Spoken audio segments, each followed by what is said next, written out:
Tech Talk with Matthew Dickerson. Matthew Dickerson. Tech Talk. Sit back and relax. It's time to talk technology. Hello, all you technocrats out there, and welcome to another mint condition episode of Tech Talk with the forecaster of the modern frontier, Matthew Dickerson. G'day, Matt, and happy La Nina to you. Thank you. And I'm a bit worried when you call me a forecaster, because my image of a forecaster, being a weather forecaster, is they get it wrong about 98% of the time, it seems to be, James. Weatherman, it's the only unaccountable job on the planet, isn't it? That's right. You're How can you get something wrong so often? And then, right, we'll see if we work again tomorrow, Bob. I hope you get it a bit better than today, because today your forecast was completely out. So hopefully these forecasts, these snippets of the future we look at, have got, I'm going to say a little bit more, but a lot more accuracy than a weather forecast. Well, I'll tell you what, I'm really looking forward to playing these back in about 10 or 15 years just to see how we went. But, we might be selective on the ones that we play back in 10 years' time. We might cherry pick ever so slightly there. Look at that, we got this one right. If we make enough predictions, I think that's the secret. If you make enough predictions, you're going to get some right, and then we'll look like geniuses, James. Well, you could do it like Nostradamus and use about 7 different languages and make it really cryptic maybe when we broadcast in future so that anyone can guess what we did in retrospect and go, oh, wow, they got it right. Those guys were brilliant. Wow, where are they now? Why can't they predict the future again? What's the share price going to be tomorrow? Right, well, once again, we've got licorice all sorts of news from around the globe, all aimed to surprise and delight the avid listener on the other side of the internet. Folks, today we take a peek at a new angle that the ADF are trialling for the front line. We're going to take a look at some changes to Facebook as they attempt to lead the world through the murky waters of privacy and social media, and we're going to explore what it means to be a modern video gamer. But here's a story to start us off. It's one to excite the triathletes among you. Do you love the cycle leg but are a bit so-so about the swim leg? Or do you love the water so much that you wish you could ride your bike leg through the lake? Well, do I sound ridiculous or unnecessarily cryptic perhaps? I'll cut to the chase.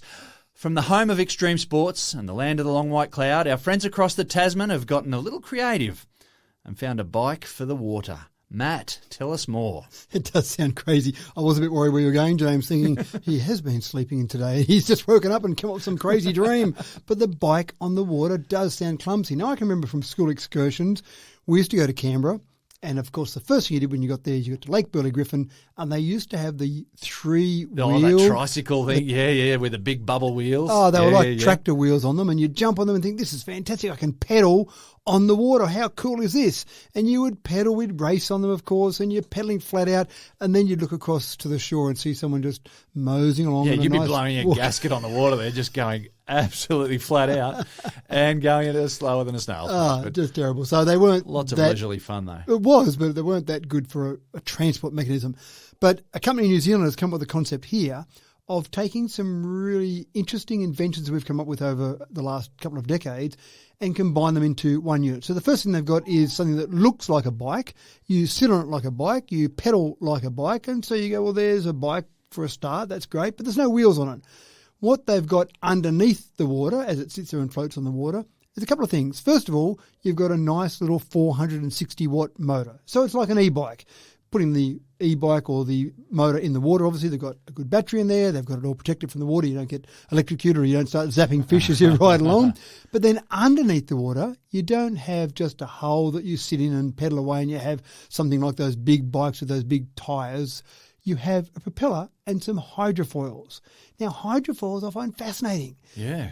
You look at America's Cup yachts, and I think of way back in 1983 when our Prime Minister at the time, after we won the America's Cup, I think it was 132 years that America had owned the America's Cup, and Australia came along with its wing keel and won, and the Prime Minister at the time, Bob Hawke, said, any boss who sacks anyone for not turning up today is a bum, his most famous statement. Yeah, I remember that. That was a fantastic moment in Australian history. Absolutely it was. And, of course, we had the winged keel, the Ben Lexon designed winged keel, and everyone was up in arms about that, and it was against the rules and all the rest of it. But that was a minor modification that helped us a little bit win the Cup, us in the very general sense of the word. No, it was us. Yeah, of course, the entire country was behind them there. But America's Cup yachts, I remember turning on the TV a few years ago, back around 2013, and I saw these yachts, these America's Cup yachts, and they're up out of the water. The entire hull was out of the water. They're humongous, and the hull's not even in the water. Not even in the water. They've got a hydrofoil that it's going along. And so effectively a hydrofoil is like an aeroplane's wing underneath the water that then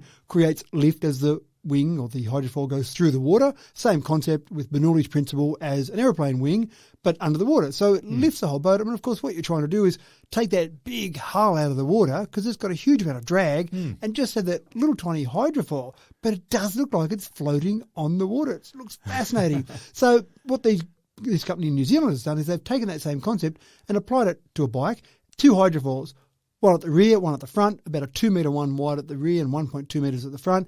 And once you start pedalling with the aid of your 460 watt motor, electric motor, a little propeller under the water spins, and next thing you know, you're going along and you're up on the hydrofoils, reduce the amount of drag dramatically, and just for a nice casual ride, you can do about 12 kilometres an hour, which isn't too bad. You get a bit energetic. You're up to about 22 kilometres an hour. Wow, that's on the wind water. in your hair. Yeah. On the water. That's what gets amazing. me. I can see people using these for fun. I saw some videos of people out in the ocean, not too choppy waters, but reasonably choppy, out on a river, all sorts of waterways. You can use them. But people are going to start using these to commute. If you've got some waterways, rivers, of course. even a bit of the ocean where you might catch a ferry across, for example, or in a harbour, you'll see these being used for commuting because they're incredibly stable. You've got those large hydrofoils and you get along at a decent little clip. So I just think these are fascinating. I can hardly wait to ever go on one. You can just see these people in their business suits getting across Sydney Harbour from north to south shore or whatever. Exactly right. Make sure they've got their computer in and maybe a slightly waterproof sack. I was watching the videos as well, so there's no need to get wet other than a little bit of splash perhaps, but you're up out of the water and you're fanging it. That's unbelievable. Right. So it's great use of hydrofoil, the technology there, the electric motors, the batteries are getting better. So they've combined a whole range of these technologies and said, here's a good idea. And all these bits and pieces they've pulled from different areas, you just wouldn't expect to end up with a bike that's almost skimming across the top of the water, floating even across the top of the water. Yeah, amazing.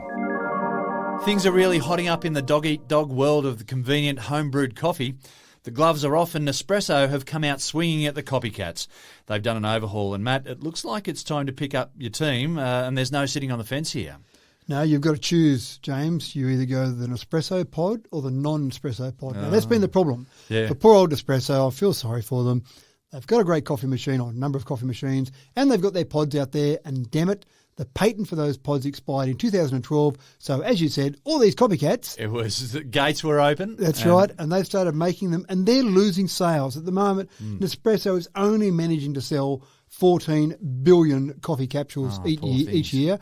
And I don't know how big the market is. Nespresso wouldn't tell me how big the market was in the copycat market. But if they're selling 14 billion capsules, then I guess there's a fair few being sold by the other companies as well. And Nespresso doesn't like that. It's our design. It's our concept. Don't you steal that idea. Well, legally they can, of course, but they don't like the idea. Maybe I would say make sure that yours is competitively priced and a good enough product that everyone wants to buy it, but ignore that for the moment. Nespresso is going to use technology to get around this. So they've got their latest coffee machine, and the capsules on that are designed in such a way that they think, and I'm not convinced about this, but they think you can't copy them. They've got a barcode built into the actual capsule itself, and then when it drops in the machine reads that barcode and then determines how hot you need the water, how much water you need to suit that particular capsule, and makes your coffee to perfection. Well, that's pretty clever. It is. Yeah. But I don't understand why it's making it copy-proof, because surely another manufacturer could look at that barcode and say, well, I can replicate that. I can make a copycat capsule that has that same barcode that effectively has the same parameters, and there we go. I can sell a copycat one. Nespresso are convinced otherwise. They're saying you must buy our capsules with this. Maybe it's a bit of bluff, bit of marketing bluff. Buy this machine, buy our capsules only, and it'll give you all this extra information. Let's see what happens there. But there's obviously a market there for the copycats, so let's see how they go. Yeah, I wonder. And look, I just wonder if there's going to be a little booby trap in the machine that if you do use a copycat pod that doesn't jam up the system, and you've got to get a special Nespresso technician in to clear it out. Well, the same sort of thing happened with printer cartridges, of course, with various companies have genuine-only printer cartridges, and if you put a non-genuine one in, it gives you a big warning and tells you the world's going to explode or something terrible is going to happen to you.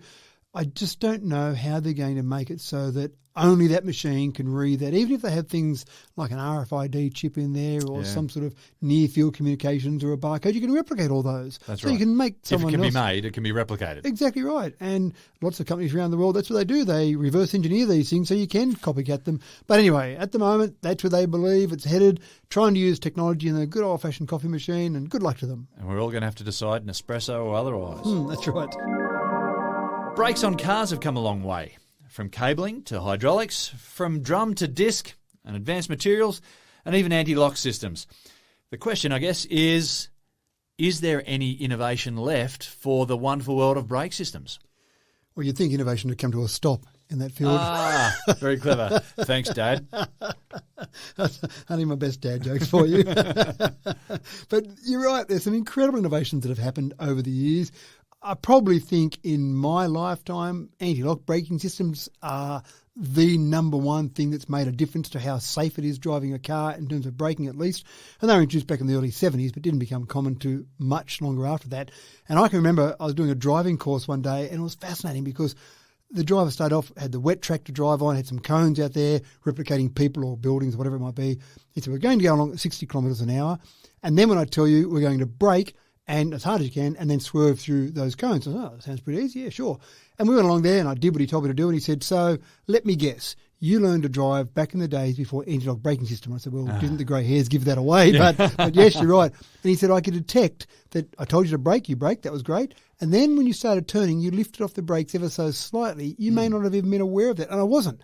Because when I learned to drive in an old Valiant, a VC Valiant. It was a very old, clunky, heavy machine, and you only had to think about turning the steering wheel and the brakes would lock up or the wheels would lock up and you'd be out of control. So, yes, I did, just out of habit from all my years of driving, lift off ever so slightly and just turn. And it took me a few goes to actually get to the point where I could jam on that brake as hard as I could and turn through these cones on a wet road. And I got to the end and I went, that was absolutely fascinating. What a wonderful system. I never would have done that in the real world if I had to stop to swerve for a dog or a person or whatever it might have been, because you just inherently were just lifting off the brake because you didn't want to skid. It was instinctive. It was instinctive. So fascinating. So I love anti-lock braking systems, but Brembo believe they've gone a step further now. Sure, anti-lock braking systems are great. We use hydraulics at the moment. When we put our foot on the brake pedal, it pushes hydraulics. It's got a little bit of boost from the engine, from the vacuum booster in the engine to add to that. But effectively what we get a force magnification when we're using hydraulics. Well, that's exactly right. And it's pushing a fluid, hydraulic fluid, down the brake lines and then pushing on the pads onto the disc. That'll make sense and seems to work quite well and very effective in the movies when someone cuts the brake line and oil comes out on the ground and away we go. It's good effect too. Very good effect, yes. And then they look at the oil on the ground afterwards and go, aha, the brake line was cut. But Brembo believe that that's old-fashioned now. What we need instead is electronic braking, and I'm talking about electronic on the actual brake pads themselves. So rather than having a liquid, an oil pushing on those brake pads, actually have an electromagnetic actuator that pushes on each brake pad. Now, why would you want to do that, you ask? That was the first question I thought of.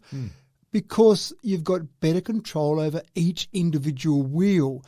Add some artificial intelligence. They've got a sexy name for it. Sensify is what they call it.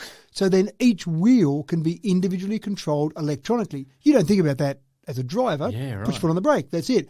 What the brakes then do is detect if there is any slippage or the grip at each individual wheel and then apply the appropriate amount of brake force so that you don't even get to the point where the wheel is locking up like an anti-lock braking system and then releasing as an ABS does, but it's actually stopping it doing that initial tiny little skid before it happens because it's detecting the movement of that wheel and then releasing that pressure ever so slightly. Yeah, that's amazing. And I guess in any normal situation where you've got to do some heavy braking, that each of your wheels is going to experience a slightly different friction with the road. Particularly if you step off, you drift off onto the shoulder perhaps of the road where you're going to have a bit of gravel and a bit of bitumen. I know people have had accidents in having one half on either side of the road. Either side of the shoulder, I should say. So yeah, this is amazing sort of technology. So you could, exactly right. You could have two wheels off on the dirt, losing control or whatever it might be, and two on the bitumen, and it would adjust the braking force so you're still getting a slowing down effect from your braking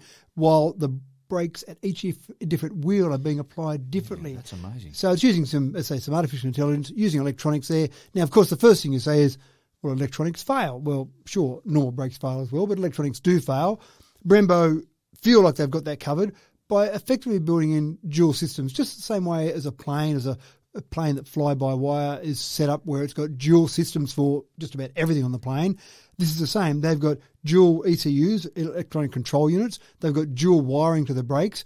It didn't talk about having dual actuators on the brakes, but I suspect that at some point they will get to that point where they do have dual electronic actuators on each brake itself. So one could fail, one ECU could fail, one bit of wire could wear out, whatever it might be, yet it's still working because you've got that system replicated better than a hydraulic brake system. You've only got the one brake line going to each brake, for example, in that. So you could actually replicate that much easier, much cheaper and more convenient to run separate wires to each of those brakes. And you can also have that wired through to your early warning system as well to give you a flash on the dashboard to say you've got problems with your brakes and, all of that, yeah. So I am a bit of a fan of electronics. I like the idea of electronics controlling the world. And this to me seems like a really smart step forward to help us in our driving. And I suspect that this will be part of the big picture as we move forward.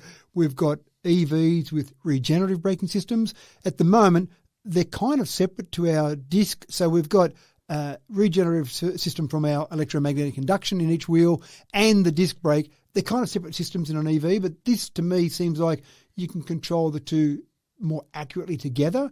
So that'll change as things go forward. I just think it's a great innovation from Brembo. But on the movies, when they go to cut the brakes, it's a little bit more boring. I cut the brake line. No, I cut the wire. I had a fiddle with the computer. That's right. Yeah. It's just, again, finding that right wire that goes to the brakes. Good luck with that. They'll cut the wrong wire. The blue one, okay, we know it now. It's that we've given it away. But you cut a wire and then maybe the car doesn't start because they've cut the wrong wire. So too complicated for the movies then. But don't expect to buy a car today with this. It's about 2024 before Brembo believes they'll have the first cars out with this. And as so often happens with these sort of technologies, these advances, I imagine the higher-end luxury cars will have it first, the more expensive cars, the sports cars, supercars, etc., and we'll blink and then every car's got it. Every car's got it. Standard. Here's an important story for people who are getting far too much exercise in their life. Matt, I'm concerned that I'm not getting enough screen time. Streaming services, they only offer me seemingly infinite number of hours of movie and television viewing. So my question is, how can I get more from my streaming service and pack more time in front of the TV? We'd be very pleased to know, James, there is a solution for you. Oh, what a relief. Forget about that exercise. Stay inside because once you finish streaming, well, gaming is the obvious choice, but I've got to then go and use a different console maybe or do something different. That but means no. you've got to get up out of the chair potentially. Oh, terrible. But Netflix has a solution for you. Oh, what a relief. If you're a Netflix subscriber, you can get all the great movies, the TV shows, all the series that you've been watching, and then you can play games using your Netflix subscription. And even better, it's free for the moment. Okay.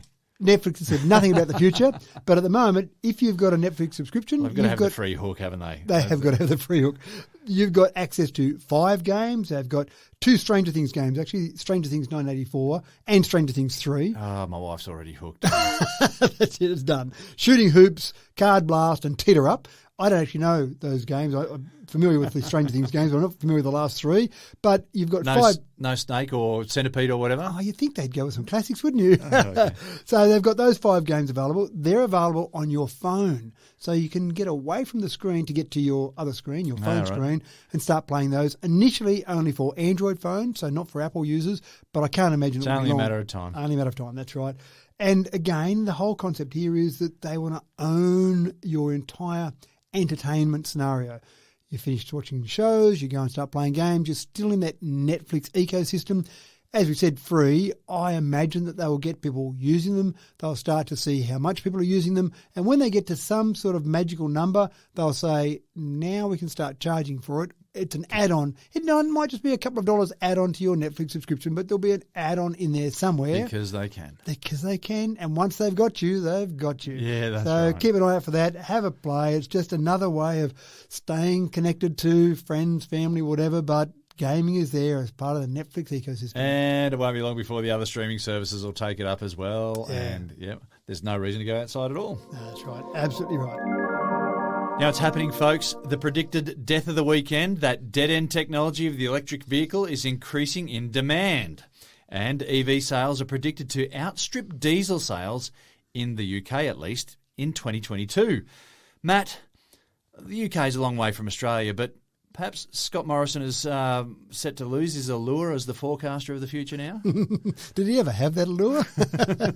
The doomsday of the future, I might more accurately reflect on his time, but maybe I'm a little bit biased because he really just didn't like electric cars. Yeah, he's really not helped the electric car market. Not at all. And other parts of that whole climate change environment. But we're getting off topic. Moving off, yeah. We don't want to be political here. We're back to technology. So tell me, the UK is about to, electric vehicles are going to outstrip diesel. That's right. I remember, wasn't that long ago, it seemed to me that diesel cars across Europe and across the UK were going to be the solution to our future because diesel cars are more energy efficient. You get better mileage out of a diesel car. So that's where we want to go. And there were many models of cars that were introduced in Europe only in diesel, or they may have been only available in Europe as a diesel model, not available anywhere else in the world. So diesel was going to be the European solution. And now, in the next year, in the UK, which is not known for being entirely progressive with some areas of society, electric cars are going to outsell them. Now, mic drop right there. That's right. Now, the numbers are pretty impressive. There's still, next year, they say, the predictions are that about 220,000 diesel cars will be sold, but next year the estimation is that 260,000 electric vehicles will be sold. So not too bad in terms of getting forward with the numbers there. And look, I do hate talking about the UK being better than Australia because we have the cricket coming up and, of course, the Ashes, and we always like the competition. But there's a few things we've talked about lately where the UK seems to be getting parts of it right and we seem to be getting parts of it wrong. Run down and left behind. So just to give you some other figures that are quite interesting, nearly 10% of new car sales this year have been electric. Now, that's gone up from 5.5% last year. So that's a pretty big jump from last year to this year. I mean, poor old Australia, we're still less than 1%. It's a very small number, a bit embarrassing. But it still wasn't that long ago in the UK. It was only 2%. So they've jumped pretty quickly from 2 to 5.5 to 10. And I think this is what happens, James. Once people start to be comfortable with it, once you get Prime Ministers not saying it's going to wreck everything in your life, then you get to the point where people go, wow, these are actually really good. And there's a whole range of positive reasons to buy one, and numbers start to go through the roof quite quickly. And once your neighbour has got an electric vehicle, then you look over your fence and you think, oh, that's not so bad. I think I might get one myself. Especially if his name's Jones, because you've got to keep up with the Joneses, haven't you? But you're right. I think it is a part of that. Your friend gets one. You notice one down the street. You hear about one. You hear about someone. See someone driving a big ute that's an electric ute. Yep. Yeah. All of that. And so that's really taking off. Across Europe, they're going quite well with EV sales, and some countries are well and truly over the 50%, have been for some time now in terms of new car sales. But for the UK to get there, to get that 10% mark this year and to keep going ahead of diesel next year, it's happening, James. It's happening. You can stand there like if you want to try at the ocean and put your hand up and say, I don't want the tide to come in. Yeah. But it's going to happen, and it's going to happen faster than you realise. It's a house of cards. It's a house of cards. It's falling down. Get a load of this. E-bikes are not just a quirky mode of get-about for city commuters. High-speed models have been developed, and indeed they've caught the eye of the Australian Defence Force, who are trialling them in North Queensland for, get this, battlefield operations. Matt, this would have made a great skit in the comedy company 30 years ago, but this is the real deal. This is the real deal. Imagine being out in the battlefield and being told to get on your push bike and take this bit of important information over that we don't want stolen by electronic communication means, or you've got something physical you need to get from A to B, so you get on a push bike. And you're right, I can just see Monty Python or Benny Hill or someone having a funny skit with someone riding along and avoiding all the fire that was coming at him. Yeah. But this is real, and the bikes are pretty impressive. Maybe there's a job there actually for someone like Cadell Evans in the Defence Forces. Maybe that's their pitches. Get these keen cyclists out there. But it's called a B-52. I'm not sure if there's some reference to a bomber from many years ago. When I first read that, I was thinking, hang on, what's this reference to B-52? But it's cool anyway. I don't know where the numbers come from, apart from maybe someone having some fun with old names there. But it's a heavy bike. It's a 51-kilogram bike. So you think, wow, that's a pretty heavy push bike. I mean, my push bike is about 6 or 7 kilograms in weight. So this is pretty massive. But the reason they do that is because it's got a big battery and a big motor, but you sit on top of it riding it. And you first think, well, why wouldn't you just go on a motorbike? Because surely that's kind of the same as this, but you don't have the trouble of pedaling on a motorbike, so wouldn't that be better? But the idea here is that it creates a very small footprint for noise and also a very small footprint for the amount of dust or the amount of movement you might have. So it's much harder for the enemy to pick you up. And you've also got that ability, if you run out of petrol on a motorbike, then you're stuck with a heavy thing that you hide behind, or you run away and hide in the trees. At least this, even if the battery does go completely flat, you still can ride. It'll be hard work with 51 kilograms that you've got to push along, but it'll be hard work. But the range of it's pretty impressive, 100-kilometre range on it. They talk about the riders of these getting about 90 kilometres an hour, so you've got good speed from A to B, 2,000 kilowatt-hour battery in it, so that's a fair-sized battery, and a 6.52 kilowatt hub motor in it. So that's a fair-sized motor. When we talked about the motor in the Manta 5, the hydrofoil bike at the beginning of this podcast, it had a 640-watt motor. This has got a 6.52 kilowatt hub motor, effectively about 10 times the speed or the power of that motor. And 90 k's an hour, that's a hell of a speed to get the speed wobbles, isn't it? That's right. So it looks pretty impressive. I think we'll see this sort of thing used as well out in commuter world. I think people would love to commute on something like this. There's a fine line there. You wouldn't be allowed to go 90 kilometres an hour without some sort of motorbike license type thing, because it's a pretty close definition between a push bike and a motorbike. You can be out on the freeway on that. That's right. That's exactly right. But e-bikes have got certain limitations on them if you want to be able to ride it on a road and not have a motorbike license to use them.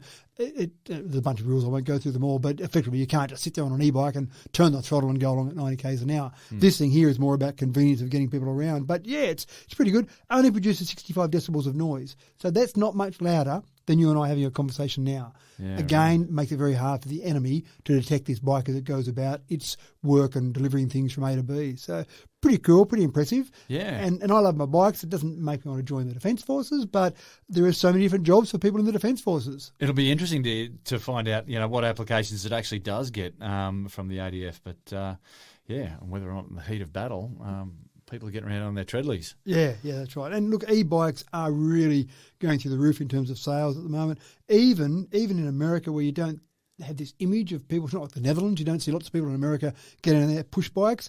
But to give you an idea, they had about 500,000 sales of e-bikes last year in America. And in comparison to cars, they bought about 230,000 electric cars in America last year. So they bought basically twice as many e-bikes as electric cars in America last year. Now, listen, I also saw a video of Richard Hammond racing against a competitive cyclist. And so Richard Hammond was on one of these e-bikes and he just left this guy for dead. They were matching each other. And then he let he turned on the electric motor there and just left away him went. And the only advantage the real cyclist has, the Cadell Evans, if you like, is that their battery doesn't go flat. So you can be on an e-bike and racing along, going fantastically, and your battery goes flat, and then you just got a heavy bike. Yeah. Mark Zuckerberg and the happy team at Facebook are taking steps towards increasing privacy in social media as they look at deleting all the face recognition data. Matt, I've always looked at social media as a surrender of privacy. It's a bit of an oxymoron to talk about privacy in social media, isn't it? It seems that way, but I think Facebook is copying such a hammering from so many different angles lately that they're trying to do things to recover from a PR perspective. Even if it is like a token sort of thing. Sometimes seems that way, doesn't it? But I think that's where they're at. I think it's true. I think that's where we're at, where they're saying, we'll do this and we'll change this because, not because it's the right thing to do, but because we're copying some hammering over here. And that'll keep them quiet. And I suspect it's a bit like that. They've got about 1 billion face prints. In terms of a database, forget the FBI, forget police database. That's right. If you wanted to search for something, and maybe, I don't know, some of those organisations have talked to Facebook from time to time and said, we need to find this face. We don't have any data on him now. Sure. James Eddy, there's his face. Happy days. But they've got 1 billion people that they're going to delete all that data. Now, you may have noticed recently that the automatic tagging feature, that's already been turned off. And that's where someone posts a photo and then it sends an email or sends a note to you to say, oh, you've been tagged in this photo. Yeah. Do you want to accept that? Do you want to put that on your profile or post that or whatever you want to do with it? But it's automatically done that in the past. That's been turned off because they got sued by a gentleman in America who said, I didn't like the fact that you automatically tagged me in that photo. And of course, what do Americans do when they're not happy about something? They just sue someone. So they sued Facebook. They were successful in that. So Facebook went, this might be a bit of an issue for us going forward. Isn't that crazy though? I mean, like getting yourself a Facebook profile is like building yourself a house made out of windows, like a glass house on the side of a highway, and then having a shot at the local government because there's too much traffic going past looking through your windows. You're probably right. I like it. Well, it's worse than that. It's a glass house on a highway that's then all around the world as well. Yeah, that's right. So everyone in the world drives past your house and they all look through your windows and you don't like it. Yeah. And what's interesting is that about a third of Facebook's users have said it's okay that you use my face. So even though they were sued, even though they're going to delete all this data, exactly as you said, most people will go, well, I accept the fact that I'm in a glass house. I think you've just got to surrender. Yeah, that's right. Or get off Facebook. Or get off Facebook. So a third of people had surrendered, but despite that fact, Facebook is still saying we're going to delete all that data and not have that as part of our database. Now, whether you can trust them to do that or not, I've said the dirty T word associated with Facebook, but they've said they're going to delete all that data. You might say, well, look, keep it all there and just don't use it. But no, they're going to delete it. And imagine the technician given that job. Right, Jimmy, go in and just delete that data, will you?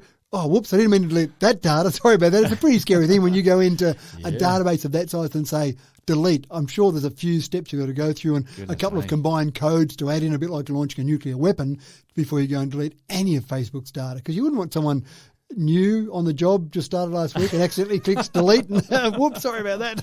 Well, they need someone that they a scapegoat there, so when something does go wrong, true. Yeah, they can easily hang him. Video and computer games have transcended the bounds for which they were originally developed. Whether you like to admit it or not, they've woven themselves into the modern social fabric as not only a source of entertainment, but also as skill builders and outlets for competition. And in the modern age, they serve as a really important conduit for connection between family and friends. Matt, talk us through what it means to be a modern gamer. It is interesting. There's three ways you can define the term gamer. And the image that most people have, and I must admit it's my image because I look at my son when he plays games, it's that someone who's intense and they're competitive and they're really engulfed in that whole gaming world. And you can talk to him and say, by the way, son, I just thought I'd give you $1,000 to go shopping with today. And he wouldn't hear you because he's so busy playing the game. So that's intense. It's an intense experience. That's right. Yeah. And that's my first impression I have when I think of a gamer. But that's one type of gamer. And secondly, there's someone who just plays a lot of video games. They're not really that intense into it. They play them for a bit of fun. Instead of watching TV, they get on and play their Netflix games, whatever it might be. And the third one is someone who just doesn't even think of themselves as a gamer, but just plays games from time to time. Oh, sure, I'll have a game with you, son, or I'm sitting here waiting in a queue somewhere and I just pull out my phone and play. Incidental, yeah. Yeah, that's right. Bit of Candy Crush or whatever it might be. And they're still gamers. And so those three different categories are fairly distinct. But if you start to break it down, in Australia there are 17 million people who are gamers, if you like all those three broad categories there, which is an incredible number of people when you consider our population is about 25 million, and there's probably some people who are not quite old enough to hold a computer or a keyboard or a phone yet, then 17 million means that most people are probably That's a big marketplace. It is, a very big marketplace. So again, you think you're right into the games, you've got this 18-year-old in a darkened room playing games, but when you look at it, the average gamer is 35 years old. 46% of gamers are female, which is not that typical image you have, and 11% of gamers are 65 to 84. Wow. So think about that for a second. And we do see it a little bit in one of my businesses when people do come in that age group, that 65 plus age group, and they've typically got a tablet. They've got an iPad, they've got a tablet, an Android tablet of some description, and they'll typically come in and they'll show you the games they're playing. Sometimes it's solitaire. Sometimes I was going to say, solitaire's got to be getting a bit of a flogging here, hasn't it? It does, but I'm also impressed with some of the other games that some of these people play. And I've seen games I've never heard of that they come in and they show me some game they're playing. Oh, it's a pretty cool game, actually. Where'd you find that one? Oh, I'm into my games a bit, and I go searching and try and find some new ones. So there are a whole bunch of different people. But gaming is now number 2 in our general entertainment. Number 1 is streaming. So streaming's blown away free to air. Right. So sitting down, watching some streaming in front of the TV, that's number 1 for our home entertainment. Number 2 is now gaming. Number 3, and being left further and further behind, is good old-fashioned free-to-air TV. Oh, so, don't take away my free-to-air. I'm not taking it away, James. I'm not taking it away. Number 3, I'm worried that it's going to slip down to 6 or 7 or 10 or 20. Or people go, well, why are we even doing it anymore? Well, and that's the problem, isn't it? And I'm not even convinced that it will necessarily drop a long way down in the rankings, but the gap between 1 and 2 and then down to 3, I think is widening, and that's a bit of the problem for free-to-air executive. Back in the old days, free-to-air was a license to print money in the Kerry Packer days of Channel 9. Yep. He used to laugh at how much money he used to make out of this concept of selling some airtime. It was just, wow, I'm selling nothing. What a great concept.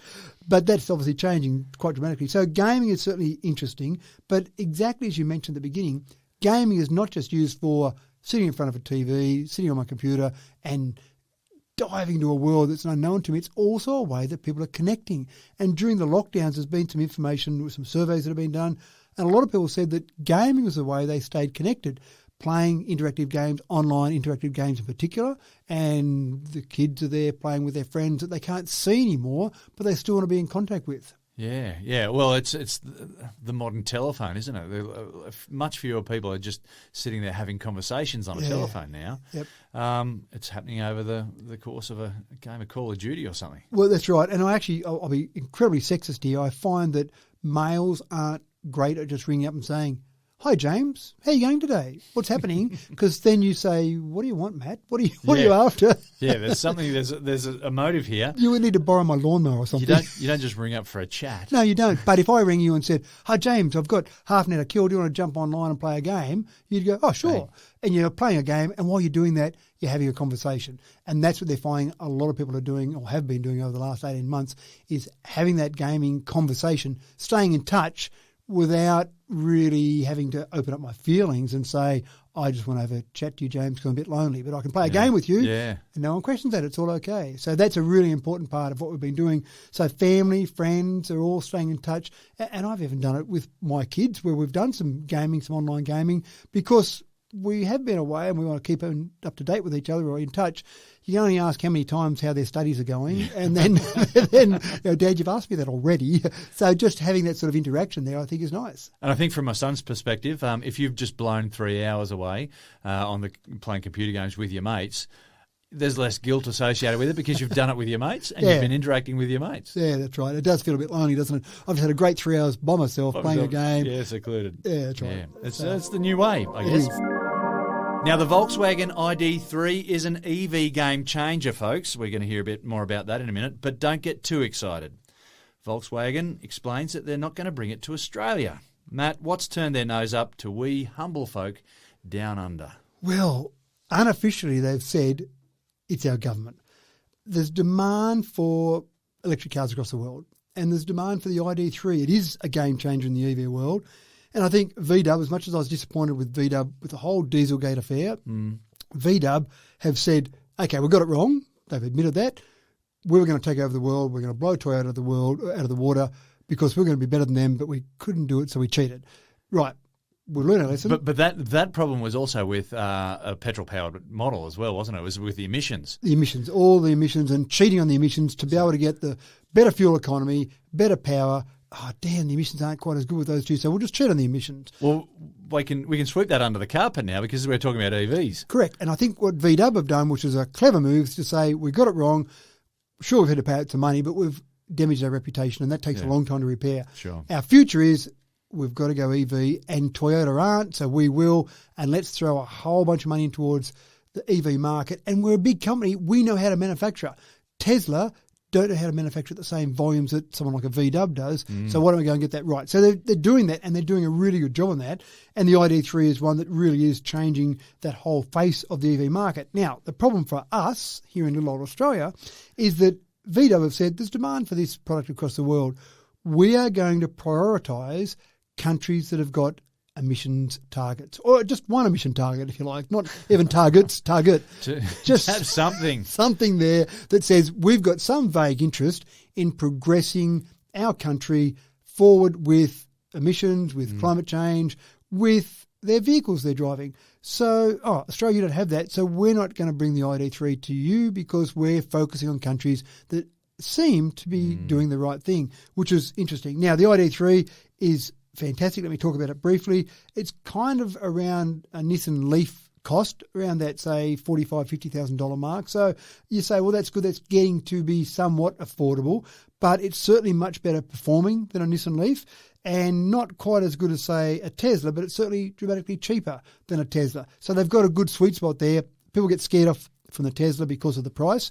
But in terms of the range, you've got a range that's similar to the lower-end Tesla models, around 400 kilometres. Most people are really comfortable with 400 kilometres. You're not often going to get in the car and drive for 400 kilometres in one hit without at least having some break somewhere just for a coffee. You shouldn't be driving that distance without having something. It's got reasonable performance, 0 to 100 sort of performance is quite reasonable. Again, not Tesla-like, but better than a Leaf. But even the speed, the top speed, which I find interesting, you see the speedometer on an old-fashioned car that doesn't have a digital speedo, and it's got 250 on there. And you think, well, the relevance of that, the only time I'm going to get 250 is if I drive off a cliff somewhere. I'm never going to get to 250. Or even when they... But it's the thought that I could if I wanted to. It may be, and get caught and lose my licence in a heart. But you'd have a policeman drawing his gun on you if you go into that sort of speed. Or launch into the air. Yeah, that's right. But even when they say we've speed capped this car to 250 or to 220 or whatever it is, you just think, well, irrelevant here. Maybe on autobahns, maybe when they sell them for European countries or for Europe, when you've got autobahns, but for here, just totally irrelevant. This is speed kept to 160 kilometres an hour. And you think, well, that's okay. I really am going to struggle to see. Not going to hit that speed. That's right. Ever. Maybe if I was in a desperate situation, I was overtaking and a car was coming at me, I might need to jump on the accelerator and go as fast as I could and then look down and go, oh no, I'm going a bit too fast. But you're right. When do you need to go that sort of speed? Never. So they've done that, I think, as a deliberate process to say, we are looking after the passenger, the world, everything. We don't need cars to go 250. Why are we going to engineer this car to do that when we don't need to engineer it to go that far? Now, some cars like Porsche have a gearbox so that you've got the electric motor, which is spinning at a constant speed, and you've just got a 2-speed gearbox. Most electric vehicles only have a 1-speed motor, but it then has to spin much faster. You've got to engineer it to be able to spin that much faster. In the ID3, they said, we don't need to. Why put all that engineering into place so we can say it goes to 250, knowing that no one driving this will ever go to 250. So that makes sense. In general, I think you've got a reasonable fast charge. DC charge, it takes about 30 minutes to add 250 kilometres of charge. So all the things that people are saying we need to get right, they've pretty much got it right in this. The pricing's pretty reasonable. The range is good. The acceleration is good. None of those things are the best in market, but as a package, a really attractive package. And that's where you're seeing places like the UK that we talked about before getting to that point where they've got a car, the EVs are going well because they're getting the combination of the pricing and the range and all these parts. So ID3, I would love to see it in Australia. When people say to me, I want to buy an EV, I don't want to buy a Tesla, too much money, what do I buy? I tell them lots of different choices, but nothing stands out to be the best all-rounder. This is the sort of car that would. This is going close. If only we had, maybe someone should give Scott Morrison one that he can go out and have a good weekend in and say, these are actually quite fun. Oh, goodness me. Only time will tell, I guess. And with that, people, it's time for us to turn and burn. We've got to get out here before the cleaners arrive and start hosing the joint down. So as the kids would say, thanks for another banging mix, Matt. My pleasure. And a bit of rain around at the moment, and our river's fairly full, so I want to go and get one of those Manta 5s and see how it goes down a raging river. I just think that'd be fantastic, wouldn't it? That'd be fantastic with the current. With the current, now you're talking. Yeah. 22 k's an hour, forget that. With the current, it'll be going 30 with no trouble. All right, folks, as per usual, I've been your host, James Eddy, and don't forget to like and subscribe.